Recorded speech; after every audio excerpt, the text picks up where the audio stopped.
Je vous avais dit la dernière fois, je vous raconterai la petite anecdote de l'ermite de la Dandoche. Parce qu'en fait, comme quoi j'avais traumatisé des gamins. Alors, du coup, je profite du feu du château du Loup du Lac et d'attendre un petit peu nos hôtes pour vous le raconter. Donc en fait, comment ça s'est égoupillé? J'étais animateur en colonie de vacances à l'époque, ça doit être quoi, 2007, je pense, quelque chose comme ça.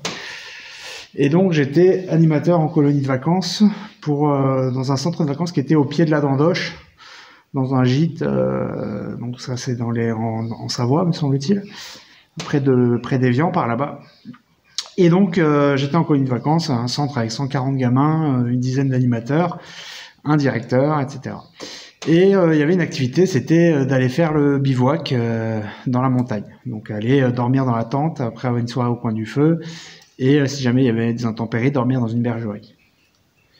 Donc tous les soirs on essayait de coucher les enfants, et on galérait parce que ils faisaient tous les soirs ils se racontaient des histoires qui faisaient peur, un truc comme ça. Donc interlude pour mettre la grille, pour ensuite mettre les grillades.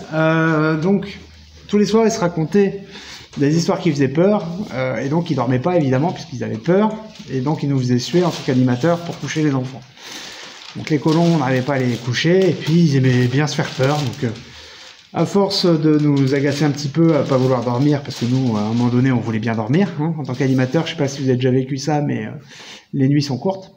Bref, du coup, on s'est dit avec les autres animateurs, ils aiment avoir peur, on va leur faire peur, voilà, tout simplement.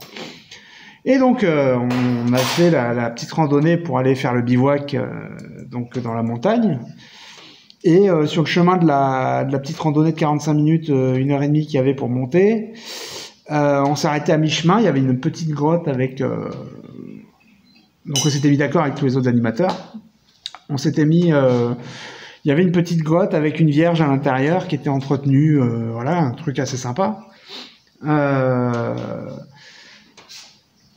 Et donc vous alliez, donc c'était à Bernex exactement, Bernay, je sais plus comment on dit. Bref, vous regarderez sur la carte, c'est pas loin de la Dandoche. Et donc il y a une petite caverne, une petite grotte le long du chemin avec une vierge. Donc je sais pas si des gens, j'essaierai peut-être de vous trouver des illustrations.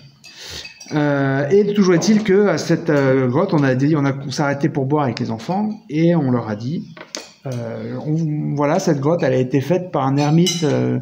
Qui vit dans la montagne, il y a posé la Vierge, machin, bon ok. Mais on vous en dira pas plus sur cet ermite, parce qu'après, sinon, ça va pas le faire, quoi. Ouais. En gros, on s'est arrêté là, on a laissé planer le mystère. Donc on continue la randonnée, et puis j'entends quand même dans les rangs de la randonnée, oui, à ton avis, qu'est-ce qu'il a fait l'ermite? Pourquoi ils veulent pas nous en dire plus? C'est quoi cette histoire encore? Donc il commençait déjà à se monter un peu le bourrichon.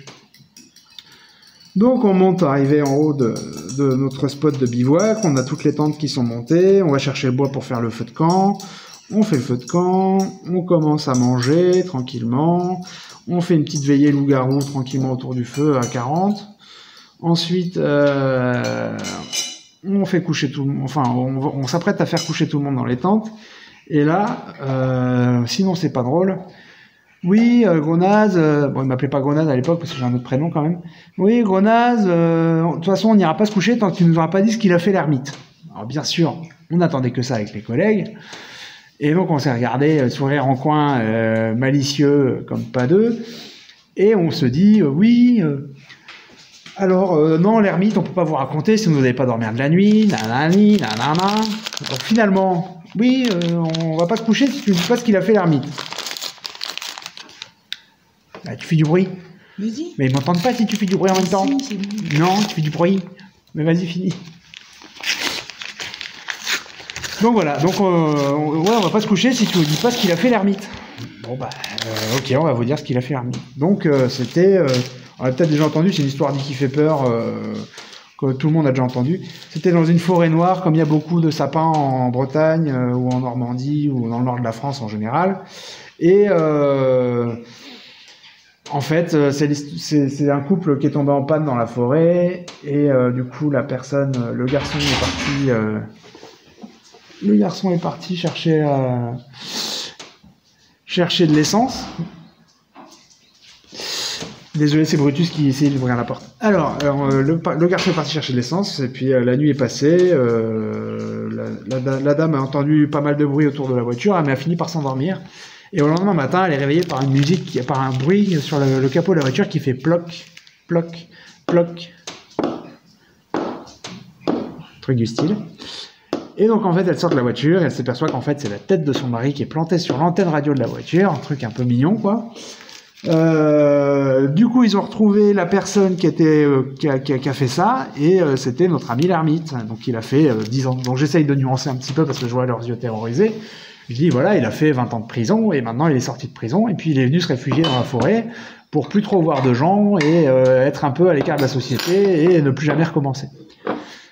Mais vous inquiétez pas les enfants, il a purgé sa peine, maintenant il est libre et puis voilà, il va pas recommencer quoi. Hein, voyons, on va se rassurer. Hein. Donc du coup, je les envoie se coucher, ils ont eu ce qu'ils voulaient et nous aussi. Donc nous, on fait soirée au coin du feu tranquillement à finir quelques chamallows et à bien se marrer entre animateurs. Et pendant ce temps-là, les enfants, ils commençaient, on les entendait tous parler dans les tentes tout autour. Ah, pia pia pia, pia pia pia, pia pia pia, et puis bon, voilà. Donc, on finit par aller se coucher. Et le lendemain matin, tout le monde se réveille, mais avec des yeux bien rougis quand même. On voit que la nuit a été très très courte et que ça s'est pas super bien passé pour beaucoup. Donc bon, finalement, voilà. Bien sûr, il y en a qui ont de l'imagination, surtout à l'âge qu'ils avaient quoi, ils devaient avoir entre 10 et 13 ans, quelque chose comme ça. Et bien sûr, il y en a qui se réveillent et qui disent « Ah, Grenaz, t'as vu là-bas au loin, il y a une torche qui est passée là-haut sur la colline, machin. » Je fais « Bah oui, bon, c'était l'ermite, mais il est passé assez loin, donc c'est pas grave, il voulait voir ce qu'on faisait, c'est tout, quoi. Il est resté assez loin. » Bon, la suite, un peu plus tard. Donc, je continue ma petite histoire. On finit par redescendre du bivouac. Et puis, il est resté à peu près une petite semaine de colo. Et j'entends qu'en fait, toute la semaine, ça se répand. Des 40 gamins initiaux, ça se répand aux 140 de tout le centre. Donc, tous les soirs, finalement, ça devient vite compliqué pour coucher les enfants. Bon, on y arrive quand même, hein, mais parce qu'on fait des activités la journée, ils sont quand même fatigués. Mais bon, voilà, l'histoire se perpétue et c'est marrant. Et donc, on finit le dernier soir. Et donc, le dernier soir, bien sûr, c'est la fête, c'est la teuf avant de partir, quoi. C'est genre le bal du 14 juillet, quoi. Et donc, le bal du 14 juillet... tranquillement, j'étais au platine, je changeais les disques, je mettais les musiques, et là il y a mon groupe qui vient de me voir, ouais Grenaz, faut vite que tu viennes avec nous, viens vite, on croit qu'on a vu l'ermite. Bon alors là, je peux vous dire que j'étais content, donc je sors et puis je vais leur dire, bon allez chercher, il faisait nuit, hein, allez chercher vos lampes torches, pour les plus courageux, on va voir s'il y a l'ermite, parce que bon, il faudrait pas non plus qu'ils viennent quoi. Et donc, les 2-3 petits kékés du groupe, ouais, vas-y, moi j'y vais, je vais voir l'ermite et tout, j'ai pas peur, nanani. Donc, le centre, il était en haut de 2 lacets, en gros une centaine de mètres chacun, qui permettaient de descendre dans la vallée, et puis de l'autre côté de la Vendoche. Bref, et donc du coup, on commence à descendre avec les lampes de poche, avec les gamins. Tac, on regarde à droite, à gauche, machin, on descend 50, 60, 70, 80 mètres. Et arrivé aux 80 mètres, là, j'arrive et je fais « Oh putain !» Et je commence à me barrer en courant dans l'autre sens, en remontant la pente. Et là, les gamins, ils se sont mis à hurler, et ils ont remonté la pente encore plus vite que moi. Ils sont arrivés au centre, en haut, avant moi, et ils étaient exténués, certains un peu en pleurs. Bon, c'était un peu chaud, quoi. Et donc, il dit « Ah putain, toi aussi, t'as vu bouger dans les hautes herbes, dans le virage et tout. Ah ouais, franchement, c'est chaud et tout. » Voilà, donc au final, bon, c'était juste la petite montée d'adrénaline qui était sympa. Et puis, je retourne à mes platines, machin. 10 minutes se passent où mes collègues passent leur temps à consoler les gamins qui étaient encore en panique. Et là, ça devait arriver, le directeur qui me convoque dans son bureau. Voilà, faut que j'aille voir le directeur. Donc j'arrive dans le bureau du directeur, machin. Oui, gros naze, franchement, t'es un super animateur, rien mieux à dire, t'es sur tout le séjour, c'est top et tout. Par contre, ton histoire d'ermite là, faut que t'arrêtes les conneries. Réunis tout ton groupe et tu leur dis que c'est des conneries depuis le début, parce que sinon moi je vais avoir les parents sur le dos. Et puis je vais avoir des problèmes derrière. Donc maintenant tu réunis tout le monde s'il te plaît et puis tu leur dis que c'est des conneries. Donc voilà, et je réunis tout mon groupe et je leur dis, bon bah voilà, depuis le début, l'histoire de l'ermite, c'était pour vous faire peur puisque vous nous embêtiez, donc voilà. Alors là, tout le groupe qui s'insurge, quoi, gros naze, tu nous as menti, on avait confiance, on ne fera plus jamais confiance, nanana. Bon, je les ai plus jamais revus, hein. Mais en tout cas, c'était pour une petite anecdote, et pour la suite, j'ai appris que, bien sûr, les colonies de vacances, d'une année sur l'autre, il y en a qui reviennent.